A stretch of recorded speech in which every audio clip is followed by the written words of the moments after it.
Well, it was nice to see the NBA season end so early with last night's game against the Heat and the Pacers. What? That wasn't Game 7 of the NBA Finals? I mean, seriously? With all the buildup, you thought it was. I mean, ESPN all day long. Heat, Pacers, update, hourly. I mean, seriously, you would have thought this was the Super Bowl of the NBA being played last night. It was one game of an 82-game regular season. Who cares that the Pacers won last week at home? Who cares that the Pacers, unless you happened to bet on them last night, blew a 15-point lead at Miami because Roy Hibbert spent most of the night on the bench because the refs wouldn't let him play physical? Who cares? But that was the buildup. The Four-Letter Network gave it last night. All the media mongers today, that's all they're talking about. It was one game. One game. Seriously. Let's get over it. So there'll be only 2 NBA games tonight, but I guess nobody's going to bother. Hi, everyone. Al DeMarco here. This, of course, going to be your Thursday video report. I've got a free selection in the NBA on one of those 2 games. So I'm going to take a look at the contest between the Thunder and Bulls. Also, a college basketball freebie on a game that I know you're all just dying with anticipation for. I mean, I know you can't wait. Clemson and Auburn. Quick, name me one player on either team. I was going to say give me the nickname of the team, but since they're both Tigers, I thought that would be a little too easy, even for you guys out there. Yesterday talked about movies. Naturally, all the second guessers coming in after the commentary yesterday with other suggestions. I'm sorry, guys. The Bourne series with Matt Damon. I mean, I'm talking about movies that have a finish. Once again, Toy Story had a finish. Batman series had a finish. Harry Potter series had a nice, satisfying conclusion. The Bourne series, as far as we know, Matt Damon, well, he would have went for number 4 if he wanted more money, but instead they just rebooted the franchise. Wasn't like he went away and lived happily ever after. I mean, the James Bond series, are you serious? Has there ever been an ending with James Bond? Ever? Anywhere? Anytime? Shrek doesn't qualify. Pirates of the Caribbean, they should have stopped after movie number 1. Iron Man, come on. You know there's going to be an Iron Man 17 about 10 years from now. Terminator series, well, you know, Arnold said he'd be back. He should have quit, though, after number 2 and never come back for number 3. Planet of the Apes, I mean, come on. Really? Planet of the Apes? Karate Kid would have been nice if they didn't make Karate Kid number 3 with Ralph Macchio all those years ago. But then, of course, they had to do Karate Kid number 4 and then reboot that franchise, too. Oceans 10, 11, 12, 14, 18, 19 doesn't qualify. I'm sorry. They're just one-off films that just happen to have returning cast members. Again, has to be a satisfying ending. X-Men don't qualify. Harold and Kumar.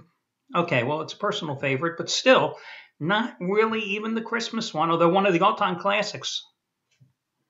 Doesn't qualify. Doesn't have that satisfying conclusion. How about, had one suggestion about Before Sunset, Before Sunrise, Before Midnight, Before Mid-Afternoon, the Richard Linklater series. I mean, Richard Linklater, hey, you know, can't fault the man. I mean, anybody responsible for Dazed and Confused can't fault the man. But those 3 talking movies, seriously? Like only your ex-girlfriends that were into those weepy travelogue talking fests would ever go to see those movies. I mean, who else cares about seeing Ethan Hawke and Julie Delpy walk around town and talk, and then they talk some more? I mean, I wanted to end the series just to end them talking. So anyway, no more about movies. We'll talk about gambling today. A couple of promotions here to talk about. First of all, congratulations going up to Chris Jordan yesterday. Second straight day, the half-price play of the day cashed in. And you got Chris Jordan's 1,000-star winner on UNLV taking care of business. That also happened to be Shawn Michaels' big winner last night as he scored once more. Today, Chris Jordan has his NBA winner number 4 out of 5, which happens to be a 300-star play, which matches the biggest NBA release he's had so far this season. It's a 300-star total on the Bulls Thunder. It is the $5 play of the day selection, and you can get it by using coupon code CHRIS5, CHRIS5, C-H-R-I-S. And the number 5, remember, if Chris isn't on the site that you happen to be watching my video report on right now, just contact customer service and they will point you in the right direction. Now, speaking of the half-price play of the day, 2 days ago, it was Anthony Red delivering with his 100-dime winner. Yesterday, it was Chris Jordan hitting with his top-rated 1,000-star play. Today, let's go for 3 in a row. The half-price play of the day, Scott Delaney, biggest play of the year, 100-dime college winner, number 2 in a row, 100-dime winner, number 3 in a row overall in the past 2.5 weeks.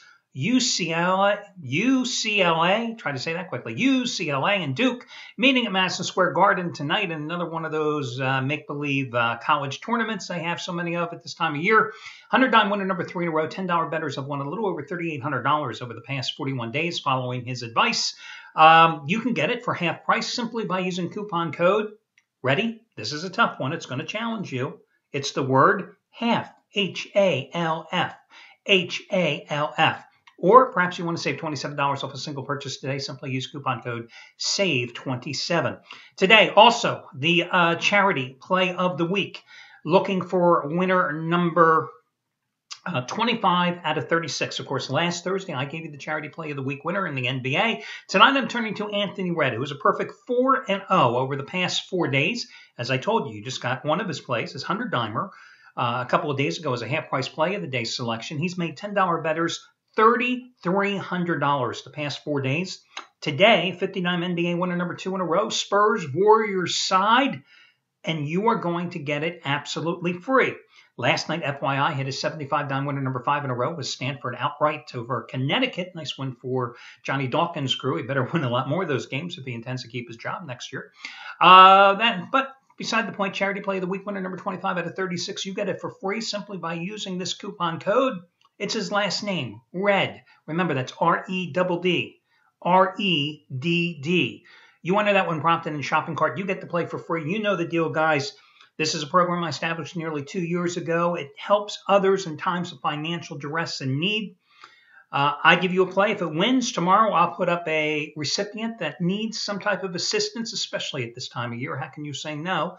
If it loses, well, after all, it's gambling, and say la vie. I mean, nothing ventured, nothing gained. If you have not made the donation from last week when I provided you a winner, and I always keep it up for at least a week because I realize so many of you play offshore and you don't have access to your funds immediately. If you haven't made the donation, please do so. You can just scroll down here under the video report and you'll see all about a young lady by the name of Rachel Wilson from Athens, New York, who at the age of 18 back in 2007 was paralyzed from the neck down in an automobile accident. This is a girl who went through one hell of a lot. I mean, this is a young lady who after the accident, God, she was in the ICU on a ventilator and a feeding tube at different times for about 50 days and then 45 more days in physical therapy. She's looking for a piece of equipment, financial assistance to buy a piece of equipment that may eventually help her walk again. So again, it doesn't matter whether you give $1 or you give thousands of dollars. The point is, if you got to play, please contribute. That's all I ask. The link and all the information is right down beneath me here on the page. Let's talk about tonight's free picks. In the NBA this evening, you've got Chicago at Oklahoma City. The Thunder are a 13-point favorite. I was going to say an 18-point favorite. They should be an 18-point favorite. I mean, have the Chicago Bulls shown you that they can do anything here late? I mean, this is an injury-riddled squad that really is rudderless without Derrick Rose. Last year without Rose, especially at the end of the season, they played so well. Not the case this year. And it's also a tired team. Last night they got hammered at Houston in a physical game, 109-94. It was just 3 nights ago. They lost at home 83-82 to the Orlando Magic. So this is their second straight game in as many days on the road. Their third game in 4 days. They've lost 3 in a row, 6 of their last 7.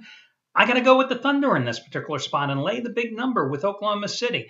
I mean, Oklahoma City is back home, finished a road trip with a 105-93 win at Denver a couple of nights ago. The only caveat that I would say here is that you have to be a little leery about laying this big number with the Thunder here tonight because they have a huge potential look-ahead game with the San Antonio Spurs in Texas 2 days from now. So that's something to caution you about. Yes, they did beat the Spurs earlier this season by 6 points at home. It's one of the reasons I didn't go with them tonight, but I still think it's a pretty darn good play. The other play I want to talk about is over in college basketball, and it's Clemson at Auburn.